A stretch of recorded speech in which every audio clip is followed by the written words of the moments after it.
You're Keanu Reeves, walking down a busy street in downtown LA, minding your own business, when suddenly you see something that makes your blood run cold. A young black girl, maybe 16 years old, is sitting in the passenger seat of a car at a red light. She's pressing her palm against the window, fingers spread wide, then making a fist. Palm open, fist closed. Palm open, fist closed. Most people would think she's just playing around, being a restless teenager. But Keanu? He knows exactly what he's looking at. That's the international hand signal for domestic violence, the silent SOS that went viral during the pandemic. Palm open against the surface, thumb tucked in, fingers closed over the thumb. It means I need help, and I can't say it out loud.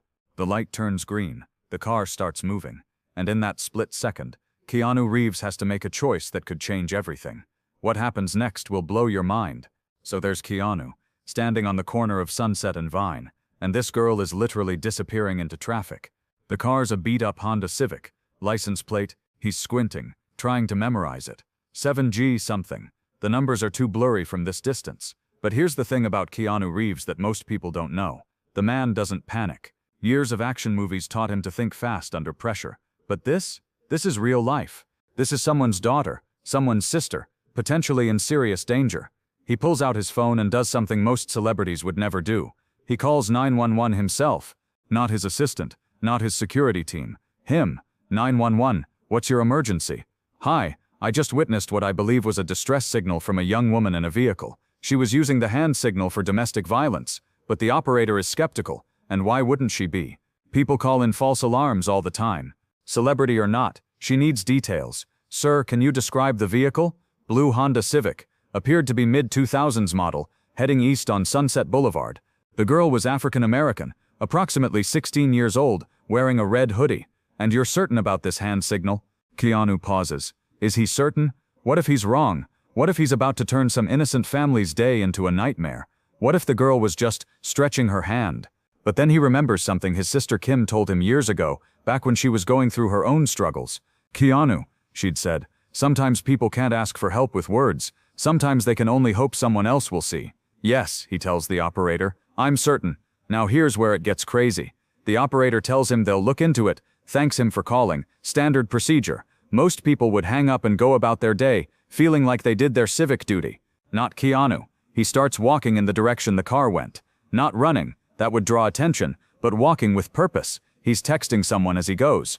Turns out, he's got a friend who works in the LAPD traffic division, not using his celebrity status to jump the line, just utilizing his network. 20 minutes later, his phone buzzes. They found the car. It was pulled over 3 blocks away. Routine traffic stop that turned into something much bigger. The girl, her name was Zara, had been missing from her foster home for 6 days. The man driving? Not her father, not her uncle, not anyone she should have been with. But here's the part that'll give you chills. When the police approached the car, Zara later told them, the man had been getting increasingly agitated. He'd been driving around for hours, talking about disappearing somewhere nobody would find them. She'd been trying to signal for help at every red light, every stop sign, praying someone would recognize what she was doing. Most people didn't even look at her. Those who did just saw a girl in a car, except for one person. The story doesn't end there though. 2 days later, Keanu gets a call from the LAPD. Zara wants to meet him. She's back with a different foster family now, safe, getting the help she needs, but she has something she wants to say. They meet at a community center in Inglewood. No cameras, no publicity, no fanfare, just Keanu, Zara, her new foster mom, and a social worker. Zara looks at him, this girl who survived something unthinkable, and says, my friends didn't believe me when I told them Keanu Reeves saved my life. They said stuff like that doesn't happen in real life. Keanu laughs, that genuine awkward Keanu laugh we all know. I didn't save your life, he tells her. You saved your own life. You knew the signal, you kept trying, you didn't give up. I just happened to be paying attention. But Zara shakes her head. No, she says. Lots of people saw me that day. I could see them looking. But looking and seeing, those are different things. You saw me. Here's what happened next that nobody talks about.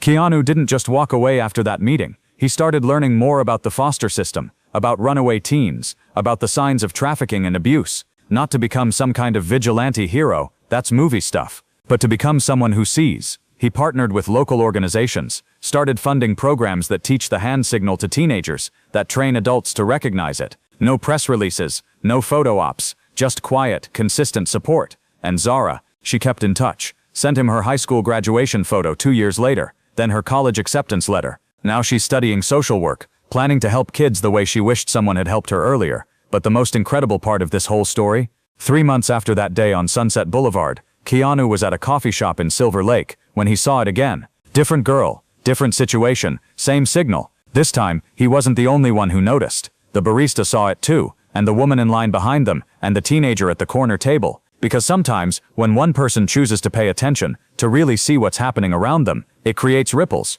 Other people start looking up from their phones, start noticing the signs, start caring about strangers. The ending that'll stick with you. 6 months later, Keanu was doing press for his latest movie. Some interviewer asked him the usual question about what causes he supports, expecting him to plug his motorcycle company or talk about his cancer foundation. Instead, he said something that made headlines for all the right reasons.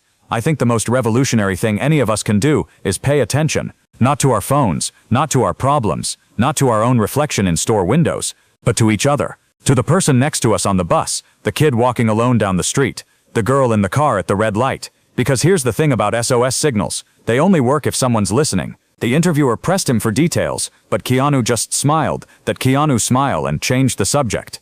Some stories aren't meant for entertainment. Some stories are meant to change how we move through the world. And maybe, just maybe, the next time you're at a red light, or in line at the store, or walking down a busy street, you'll remember Zara. You'll remember that sometimes people can't ask for help with words. Sometimes they can only hope someone else will see. Are you paying attention?